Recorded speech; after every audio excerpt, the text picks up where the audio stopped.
And in a big city, it's easy to think, well, we're not like other creatures. We're so smart. We make our own habitat, our place to live. We don't need nature. As long as there are a few parks out there where we can go camping and playing, we don't need nature because we're a city animal. In a city, your highest priority is your job, because you need a job to make money to buy the things that you want. And so, as an urban animal, we are no longer connected. We don't see our connection to nature, and so we think the economy is our highest priority. And so we're at a state. For the last 5 years, we have had a prime minister who has said, we're not going to do anything about climate change, it'll destroy the economy.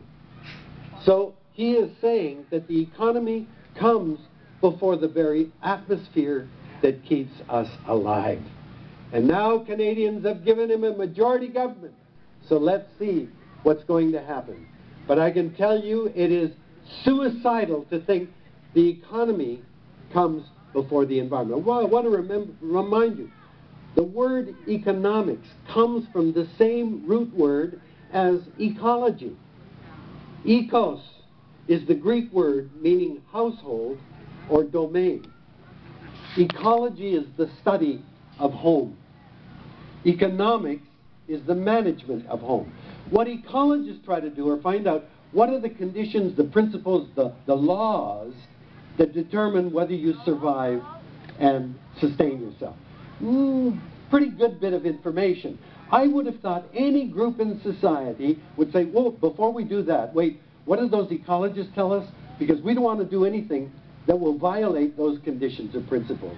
But no, we've elevated the economy above ecology. Because the economy, because we're city people, has become our highest priority. We've got to put the eco back into economics. We've forgotten where the word economics comes from. We live in a world that is shaped by laws from science.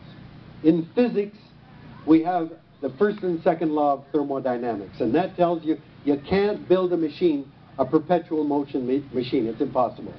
We know the law of gravity says that you can't build an anti-gravity machine here on Earth. We know the speed of light means that's as fast as any rocket can ever go is the speed of light. We know that, and we live with that. That's what comes out of physics. In chemistry, there are laws of diffusion constants, reaction rates, molecular structure that tell us what kind of chemical reactions we can make and how soon we can complete the synthesis of a product. Those are all things that come out of the laws of chemistry. In biology, we know that biology informs us. We're animals, and as animals, if we want to stay healthy, we need clean air, clean water, clean soil, and clean energy from the sun and biodiversity. If we don't have those things, we get sick and die. That's determined by biology. Other things, our national boundaries, our provincial boundaries, our municipal boundaries, other things like the economy, like corporations, like capitalism, like currency or markets, these are not forces of nature. We invented them. So if they're not working, we can change them. You can't change the laws of science, but you can change the things we invent. And yet we elevate economics and the markets and all these things as if somehow they emerge out of nature and we've got to bow down before them. And, you know, 200 years ago, people believed there were dragons and demons and monsters. We really believed it. And if we thought they were mad at us, man, we'd give them gold and jewels and money and sacrifice virgins, anything, so that they wouldn't be mad at us. But now, nobody believes in dragons, demons, or monsters. But what do? We substitute another thing that's a human invention called the economy. And boy, if we think the economy's in bad shape, do we ever get worried? We'll throw money at them. I mean, look at what Mr. Obama did after 2008. He threw hundreds of billions of dollars to rescue the economy. We'll give them jewels. We'll do anything. There are no virgins left, but we'll give them anything else. Like, man, get that economy up growing. Just doesn't make any sense to me. Because these are things that we can change. They're not forces of nature. Let me just finish by saying the problem with the economy that we all bow down before is it's fundamentally flawed.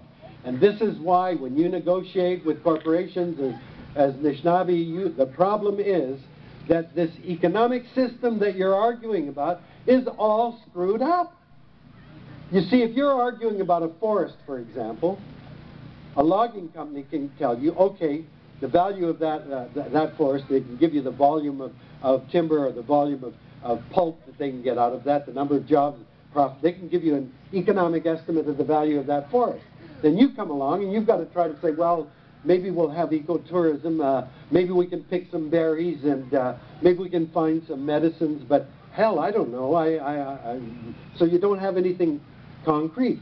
But we miss the fact that that forest, as long as it's healthy, is performing what we call ecological services that keep the planet healthy. All of the green things in a forest are taking carbon dioxide out of the air, putting oxygen back. Not a bad service for an animal like us. If they weren't doing that, we'd be dead. You know what economists call that? Economists call that an externality. In other words, we don't give a shit about the atmosphere. It's not in the economy. Those trees are pumping water out of the earth, transpiring it into the atmosphere, and modulating weather and climate. That's an externality. All of the insects and birds and mammals are pollinating flowering plants. That's an externality. The forest provides habitat for countless organisms. An externality. That forest is providing all kinds of services that keep the planet habitable for an animal like us, and economists disregard it as an externality. If that isn't sick, I don't know what is. But in every argument you have, whether it's with a mining company or a logging company or an energy company, the problem is that those services performed by ecosystems that are still intact don't come into the equation. And so you're going to lose every time. But the most egregious aspect of this economic system is that for some crazy reason, we have come to think that the absolutely important thing about the economy is it's got to keep growing. Growth is the very definition of progress. You talk to any corporate executive or politician, say, how well did you do last year?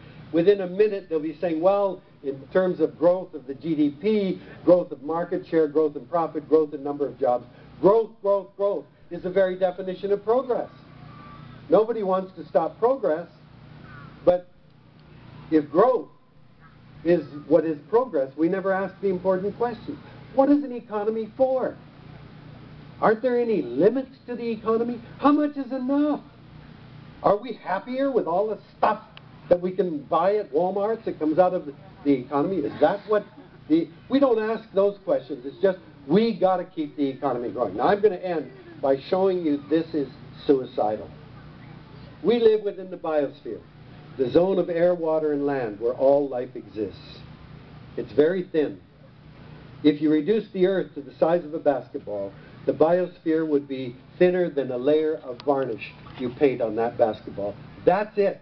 That's where 30 million species live, and it's fixed. It can't grow. Anything growing steadily over time is called exponential growth. Whether it's the amount of garbage you make, the amount of land in a city, whether it's the population of your reserve or the population of the world, anything growing steadily over time is called exponential growth. And anything growing exponentially has a predictable doubling time, okay? So if it's growing at 1% a year, it'll double in 70 years. Growing at 2% a year, it'll double in 35 years. Growing at 3% a year, it'll double in 24 years. 4% in 17 years.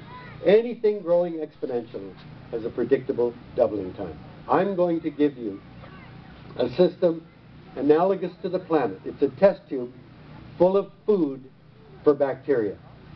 So the test tube and food are the planet, and the bacteria are us. I'm going to put one bacterial cell in, and it's going to divide every minute. That's exponential growth. So at the beginning, there's one cell. 1 minute later, there are 2. 2 minutes, there are 4. 3 minutes, 8. 4 minutes, 16. That's exponential growth. And at 60 minutes, the test tube is completely packed with bacteria, and there's no food left.